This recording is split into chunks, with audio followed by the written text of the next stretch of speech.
পরম শান্তি। প্রিয় সাধকবৃন্দ, আপনারা যদি একটু লক্ষ্য করে দেখেন তো দেখবেন আমরা সারাদিন বাইরের জগতের সাথে কথা বলি, কিন্তু নিজের সাথে কথা বলি কতক্ষণ?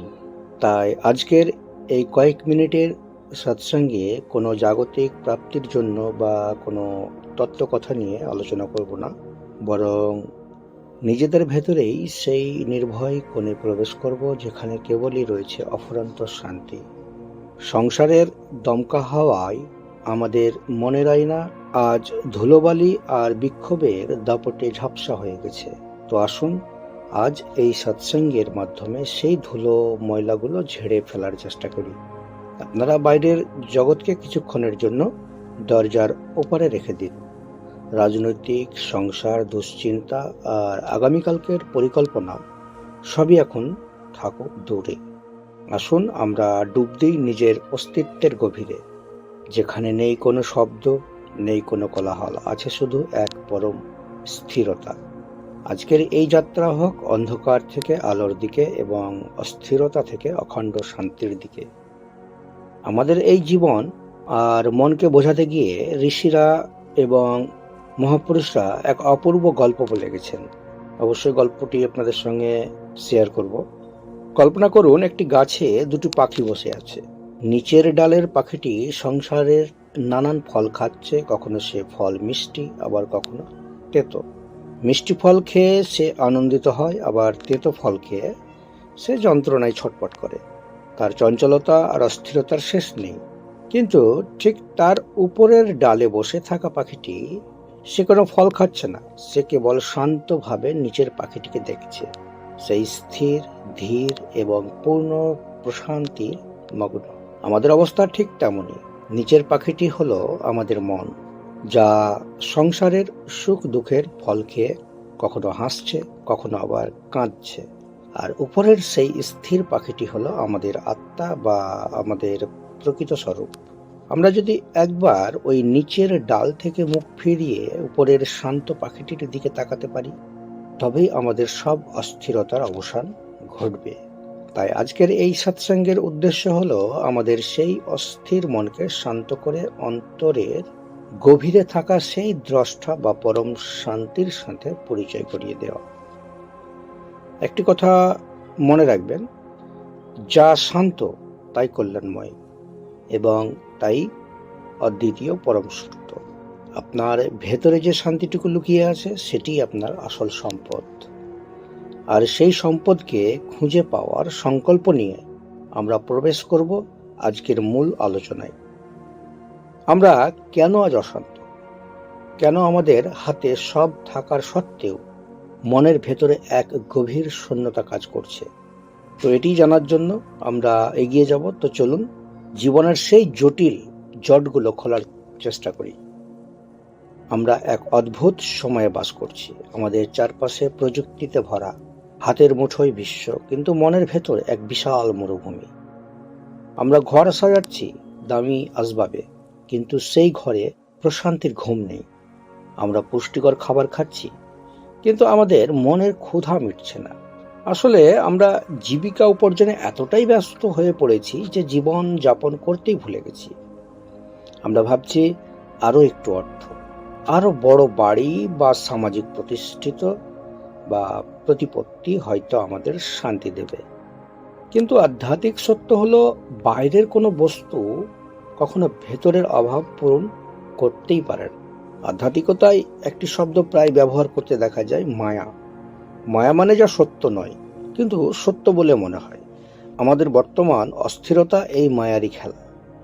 আমরা ঠিক মরুভূমির সেই হরিণের মতো, যে পিপাসায় কাতর হয়ে বালির ওপর সূর্যের আলোর ঝিকিমিকি দেখে জলের আশায় ছুটতে থাকে। একেই বলে মৃগ তৃষিকা। সে যত এগোয় জল তত দূরে সরে যায়। আমাদের বাসনাগুলোও ঠিক তেমনই। আমরা ভাবি এই লক্ষ্যটা পূরণ হলেই আমি শান্ত হব, কিন্তু লক্ষ্য পূরণ হওয়া মাত্র মন আবার নতুন এক অভাব তৈরি করে। আমরা গতির পিছনে ছুটছি, কিন্তু গন্তব্য জানি না। এই লক্ষ্যহীন দৌড়ই আমাদের স্নায়বিক চাপ, বিষণ্ণতা এবং অস্থিরতার মূল কারণ। আজকের দিনে আমাদের মনের অস্থিরতার আরেকটি বড় কারণ হলো অতিরিক্ত তথ্যের কোলাহল। আমাদের কান আর চোখ সবসময় বাইরের জগতের দিকে খোলা। আমরা অন্যের জীবন দেখছি, অন্যের সাফল্যের সাথে নিজের তুলনা করছি এবং অজান্তেই নিজের উপর অতৃপ্তির বোঝা চাপিয়ে দিচ্ছি। আমাদের মন এখন একটি অস্থির সাগরের মতো, যেখানে সব সময় চিন্তার বড় বড় ঢেউ আছড়ে পড়ছে। সমুদ্রের তলদেশে যেমন শান্ত, কিন্তু উপরিভাগ চঞ্চল, আমাদের মনের গভীরেও শান্তি আছে, কিন্তু আমরা সেই উপরিভাগের ঢেউগুলোতেই খাবি খাচ্ছি। অস্থিরতা কখন হয়? যখন আমাদের মন হয় অতীতে পড়ে থাকে দুঃখ বা অনুশোচনা নিয়ে, নয়তো ভবিষ্যতে চলে যায় ভয় বা উদ্বেগ নিয়ে। মন বর্তমান মুহূর্তে থাকতেই চায় না, কিন্তু জীবনের পরম সত্য কেবল এখন এবং এখানেই বিরাজমান। শ্রীকৃষ্ণ অর্জুনকে বিষাদগ্রস্ত অবস্থায় দেখে বলেছিলেন, তোমার অস্থিরতাই তোমার মোহ পার্থ। তুমি এই মোহ কাটিয়ে তখনই উঠবে যেদিন তুমি স্বীকার করে নেবে যে আমি যা খুঁজছি তা বাইরে নেই, তা আছে আমার ভেতরেই। আসলে বাইরে আমরা কেবল আয়না খুঁজি, কিন্তু দেখার চোখটা আমাদের ভেতরেই তৈরি করতে হবে। মনে রাখবেন, একটি প্রদীপ যখন নড়বড়ে জায়গায় থাকে তখন তার শিখাও কাঁপে। আমাদের মন যদি জগতের অস্থিরতায় নোংরা করা থাকে, তবে আমাদের জীবনও কাঁপবে। আমাদের দরকার এমন এক স্থির কেন্দ্র যা ঝড়ের মাঝেও অটল থাকে। আমরা সারা জীবন আমি শব্দটা ব্যবহার করি। আমি ডাক্তার, আমি ব্যবসায়ী, আমি বাবা, আমি মা। কিন্তু একবারও কি আমরা স্থির হয়ে ভেবেছি এই সব পরিচয় তো আমাদের শরীরের বা সম্পর্কের? যখন এই শরীর ছিল না তখন এই আমি কোথায় ছিল? আর যখন এই শরীর থাকবে না তখন এই আমি কোথায় থাকবে? আধ্যাত্মিকতার প্রথম পাঠ হলো নিজেকে চেনা। আদি শঙ্করাচার্য তার বিখ্যাত একটি গ্রন্থতে বলেছেন, আমি মন নয়, আমি বুদ্ধি নয়, আমি অহংকার নয়, আমি চিত্তও নয়, আমি সেই পরম শিব বা মঙ্গলময় চৈতন্য। নিজেকে চেনার প্রতিক্রিয়াটি একটি পেঁয়াজের খোসা ছাড়ানোর মতো। আপনি যদি পেঁয়াজের একটা করে স্তর ছাড়াতে থাকেন, শেষ পর্যন্ত কি অবশিষ্ট থাকবে? কিছুই না, কেবল এক মহাশূন্য। আমাদের এই অস্তিত্ব তেমনই, এটি বদলে যায়। প্রথম স্তর হলো সেই দেহ, আর দেহ পরিবর্তনশীল, যেমন শৈশব থেকে বার্ধক্য। এটি প্রতিনিয়ত বদলে যায়, কিন্তু দেহর ভেতরে একজন আছে যে সবটা দেখছে, সে কখনো বদলায় না। দ্বিতীয় স্তর হলো প্রাণ বা নিঃশ্বাস। এটি আমাদের সচল রাখে, কিন্তু এটিও আমি নয়। আর তৃতীয় স্তর হলো মন। মন আজ খুশি, কাল দুঃখী। আপনি কি আপনার মনের সুখ দুঃখের মালিক, নাকি দাস? যদি আপনি দেখেন যে আপনার মন অস্থির, তবে মনে রাখবেন আপনি ওই অস্থিরতা নন। আপনি হলেন সেই দ্রষ্টা যে ওই অস্থিরতাটিকে দেখছে। একটি উদাহরণ দিয়ে বোঝালে হয়তো বিষয়টি আপনাদের কাছে পরিষ্কার হবে। দেখবেন, সমুদ্রে যখন বিশাল ঢেউ ওঠে তখন আমরা তাকে বলি ঢেউ। যখন জল স্থির থাকে তাকে বলি সমুদ্র। কিন্তু গভীরে গিয়ে দেখলে দেখা যায় ঢেউ আর সমুদ্র আলাদা কিছু নয়, দুটোই জল। ঠিক তেমনি আমাদের নাম, রূপ, যশ এসবগুলো সব ঢেউয়ের মতো। এগুলো আসে এবং যায়, কিন্তু আমাদের ভেতরে যে চৈতন্য বা আত্মা বিরাজমান তা সেই শান্ত সমুদ্রের মতো। আধ্যাত্মিকতা মানে কোনো অলৌকিক শক্তি পাওয়া নয়, বরং ঢেউয়ের মোহ কাটিয়ে নিজেকে সেই জল বা পরমাত্মা অংশ হিসেবে চিনে নেওয়া। আর আমরা এই সত্যকে ভুলে যাই, কারণ আমাদের উপর অহংকারের এক গভীর আস্তরণ পড়ে আছে। আমরা মনে করি আমি সব করছি। এই আমি বোধ বা অহংকারই হলো আত্মার ওপর জমা হওয়া মেঘ। সূর্য সবসময় আকাশে থাকে না, কিন্তু মেঘ এসে তাকে ঢেকে দেয় বলে আমরা মনে করি সূর্য নেই। আধ্যাত্মিক সাধনা মানে নতুন কিছু অর্জন করা নয়, বরং সেই মেঘগুলোকে সরিয়ে ফেলা। নিজেকে যখন আপনি কোনো সীমাবদ্ধ পরিচয়ে আটকে না রেখে বিশ্ব ব্রহ্মাণ্ডের অংশ হিসেবে অনুভব করবেন, তখন আপনার সমস্ত ভয় দূর হয়ে যাবে। কারণ যে অবিনশ্বর তার আবার ভয় কিসের? মনে রাখবেন, আপনি এই জগতের ভিড়ে হারিয়ে যাওয়া কোনো ক্ষুদ্র সত্তা নন। আপনি হলেন সেই অসীম আকাশ, যার ভেতর দিয়ে মেঘের মতো সুখ আর দুঃখ ভেসে যায়। আপনি সেই আকাশ হয়ে থাকতে শিখুন। তো বন্ধুরা, আমরা এতক্ষণ আলোচনা করলাম আত্মা এবং মন নিয়ে, কিন্তু মনে রাখবেন, কেবল শুকনো জ্ঞান দিয়ে জীবন চলে না। জ্ঞান আমাদের পথ দেখায় ঠিকই, কিন্তু সেই পথে চলার শক্তি যোগায় ভক্তি। ভক্তি মানে কেবল ফুল বেলপাতা দিয়ে পুজো করা নয়। ভক্তি হলো এক গভীর টান।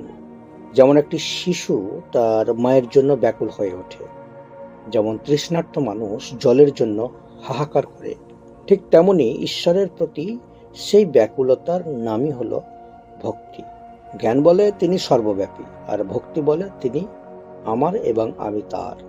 আধ্যাত্মিক জীবনের সবচেয়ে বড় চাবিকাঠি হলো সমর্পণ, স্যালেন্ডার মাইন্ড। আমরা সারাক্ষণ জীবনের নিয়ন্ত্রণ নিজের হাতে রাখতে চাই।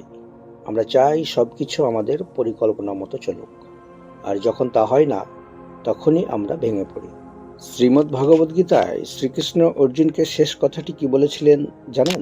বলেছিলেন, সর্বধম্মাম পরিত্যাজ্য মামেকাং শরণং বজ্র। এর অর্থ হলো, সব দ্বিধা, সব পথ ত্যাগ করে কেবল আমার শরণাগত হও। সমর্পণ মানে হাত পা গুটিয়ে বসে থাকা নয়। সমর্পণ মানে হলো সাধ্যমতো শ্রেষ্ঠ কাজটুকু করা, আর ফলাফল সেই পরমেশ্বরের হাতে সঁপে দেওয়া। যখন আপনি বলেন, হে প্রভু, আমি তোমার যন্ত্র, তুমি আমার যন্ত্রী, তখন আপনার ঘাড় থেকে দুশ্চিন্তার বিশাল বোঝা নেমে যায়। শ্রীরামকৃষ্ণ পরমহংসদেব একটি চমৎকার গল্প বলতেন। একটি লবণের পুতুল একবার সমুদ্রের গভীরতা মাপতে গিয়েছিল। সে চেয়েছিল সমুদ্র কত বড় তা জেনে এসে সবাইকে বলবে, কিন্তু যেই সে সমুদ্রের জলে ঝাঁপ দিল, অমনি সে গলে সমুদ্রের সাথে মিশে গেল। এবার বলুন তো, কে আর ফিরে এসে খবর দেবে? ভক্তি আর সমর্পণ ঠিক তেমনই। আপনি যখন ঈশ্বরের প্রেমে নিজেকে সঁপে দেবেন, তখন আপনার আলাদা কোনো অহংকার থাকে না। আপনি সেই পরম সত্তার সাথেই এক হয়ে যান। তখন আপনার কাজ আর আপনার থাকে না, তা হয়ে ওঠে ঈশ্বরের সেবা। অনেকে মনে করেন ভক্তি মানে সংসার ত্যাগ করা। একদমই নয়। প্রকৃত ভক্ত তিনি, যিনি সংসারে থেকেও আসক্তি মুক্ত। পদ্মপাতা তো দেখেছেন? পদ্মপাতা যেমন জলে থাকে, কিন্তু জল তাকে ভেজাতে পারে না। ভক্তও তেমনি, সংসারে কাজ করেন, কিন্তু কোনো মোহ তাকে বাঁধতে পারে না। আপনি যখন আপনার সন্তানকে সেবা করছেন, মনে করুন আপনি নারায়ণের বা সৃষ্টির সেবা করছেন। যখন কোনো পীড়িত মানুষের পাশে দাঁড়াচ্ছেন, তখন মনে করুন স্বয়ং আপনার সামনে ঈশ্বর দাঁড়িয়ে। এই ভাবটি যখন চলে আসবে আপনার মনে, তখন আপনার প্রতিটি নিঃশ্বাস হবে নাম জপ, আর প্রতিটি কর্ম হবে শ্রেষ্ঠ পূজা। বন্ধুরা, মনে রাখবেন, আমরা কিন্তু নদী হয়ে সাগরের দিকে ছুটছি। সাগরকে পাওয়ার জন্য নদীকে শুধু একটা কাজই করতে হয়, নিজের তীরের বন্ধন ছেড়ে দেওয়া। একবার বন্ধন ছেড়ে দিলে সাগর তাকে নিজে থেকেই টেনে নেবে। আমাদের কাজও শুধু ওই অহংকারের তীরটুকু ছেড়ে দেওয়া। তবে তত্ত্বকথা যতই গভীর হোক না কেন, যদি তা আমাদের রোজকার জীবনে শান্তি না আনতে পারে, তবে তার সার্থকতা কমে যায়।